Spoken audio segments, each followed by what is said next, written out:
మీకెప్పుడైనా ఇలా అనిపించిందా? అసలు నేనేం చేస్తున్నాను?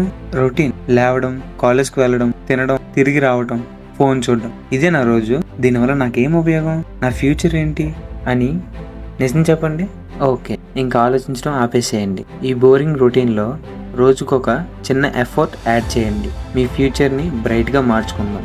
చేంజ్ అంటే హార్డ్గా ఉంటుందేమో అని భయపడిపోకండి. First one, phone time cut. రాత్రి పడుకునే ముందు ఫోన్ని పక్కన పెట్టి మీకు ఇష్టమైన స్కిల్ గురించి ఒక బుక్ చదవండి. Second one, learn everyday.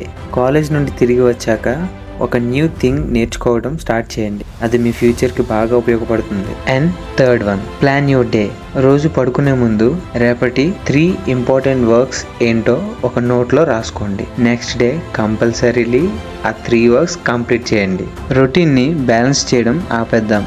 ఇప్పటి నుండి మీ రొటీనే మీ ఫ్యూచర్కి ఫౌండేషన్ అవుతుంది. మీ ఆ 1 న్యూ హ్యాబిట్ ఏంటో కామెంట్లో చెప్పండి. Let's grow together.